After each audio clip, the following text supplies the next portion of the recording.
ఈ వైశాఖ మాసము పరమ పవిత్రమైనది. సాక్షాత్తు ఆ విష్ణుమూర్తిని ఆరాధించాలి.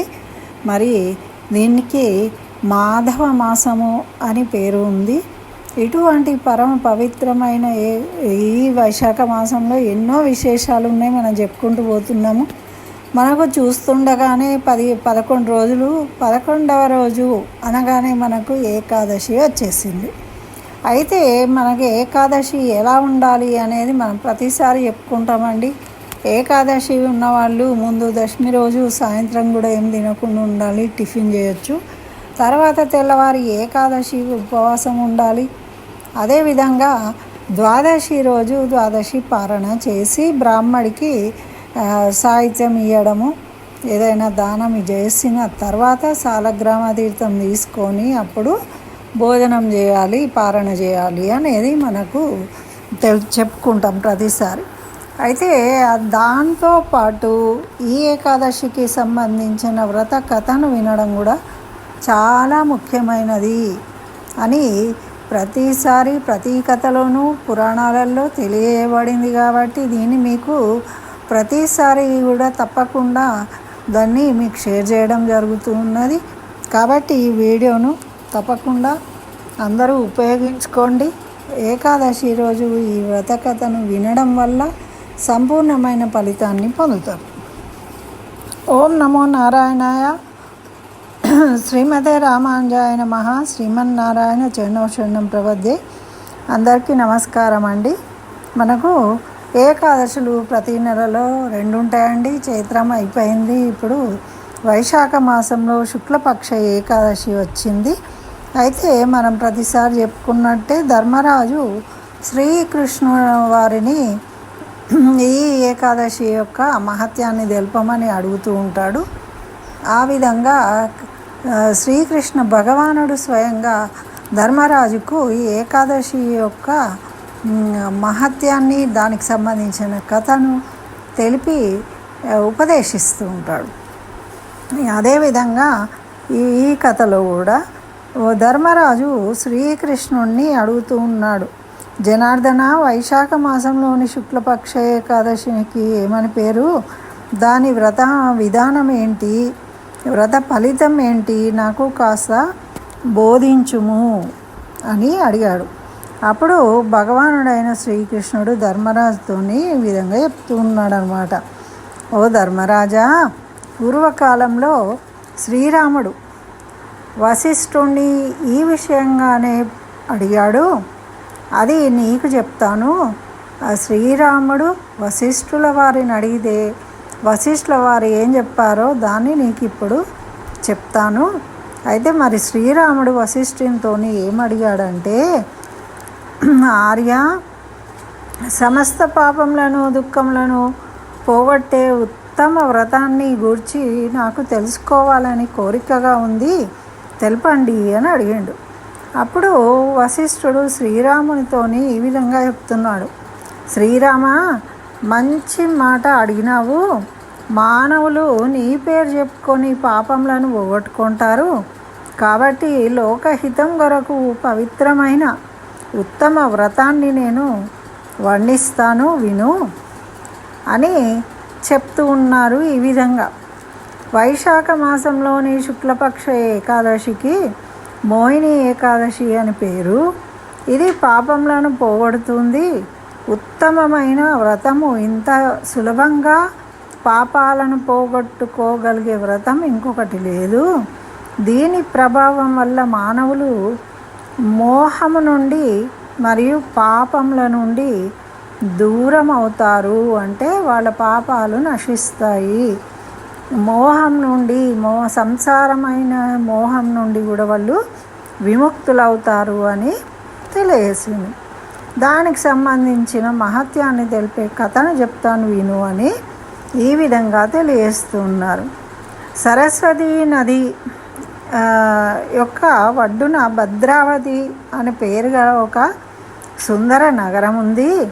అక్కడ ధృతిమానుడు అను పేరు గల చంద్రవంశం నందు పుట్టిన రాజు ఎంతో సత్యనిష్టతోని రాజ్యపాలన చేస్తూ ఉన్నాడు. మరి ఆ నగరంలో ధనధాన్యములతో తులతూగుతున్న ఒక వైశ్యుడు ఉన్నాడు. ఆయన పేరు ధనపాలుడు. అతడు ఎల్లప్పుడూ ఇతరుల కొరకు చలివేంద్రములు, బావులు, మఠములు, తోటలు, చెరువులు, ఇళ్ళు కట్టిస్తూ ఉంటాడు. మరి ఆయనకు విష్ణు భక్తి ఎక్కువ. ఆయనకు 5 కుమారులు ఉన్నారు. వారి పేర్లు సుమనుడు, ద్యుతిమానుడు, మేధావి, సుకృతుడు, దుష్టబుద్ధి. ఇందులో 5వ వాడు చిన్నవాడు దుష్టబుద్ధి. ఈ చివరివాడు పేరుకు తగినట్టే దుష్టబుద్ధి కలిగినవాడు. వ్యసనపరుడయ్యాడు. ఎప్పుడు పాపాలనే పాప చింతనను చేస్తూ ఉంటాడు.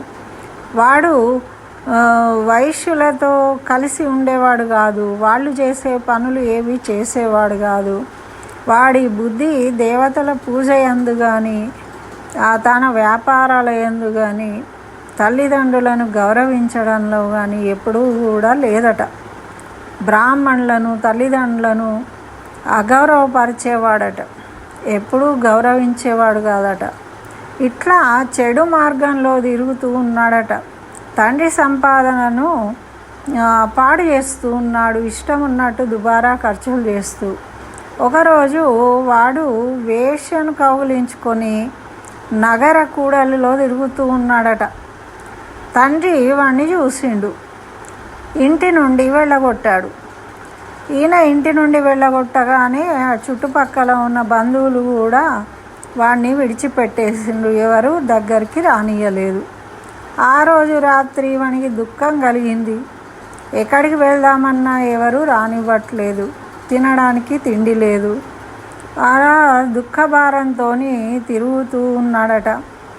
అలా తిరుగుతూ ఎవ్వరూ వానికి ఏం పని ఇవ్వట్లేదు, తిండి పెట్టట్లేదు. అనను ఇంకా వెళ్ళిన చోటల్లా దూషిస్తూ ఉన్నారు. ఆ మాటలు వింటూ ఉంటే చాలా కష్టంగా అనిపిస్తుందట.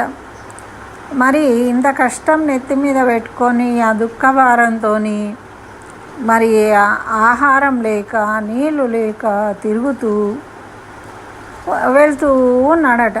అలా వెళ్ళంగా దారి మార్గంలో ఈయన పూర్వజన్మ సుకృతం వల్ల కౌండిన్యస మహర్షి ఆశ్రమంగా కనబడ్డదట. అక్కడ వెళ్తూ ఉంటే దారిలో ఆ రోజు వైశాఖ మాసము.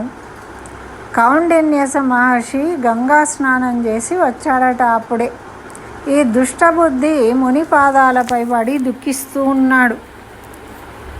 దుఃఖిస్తూ, బ్రాహ్మణోత్తమ, నా యందు దయతలిచి నా పాపాలను పోగొట్టు, ఏదేని నా పాపాలకు పోగొట్టే వ్రతాన్ని తెలియజేయి అని అడిగాడట.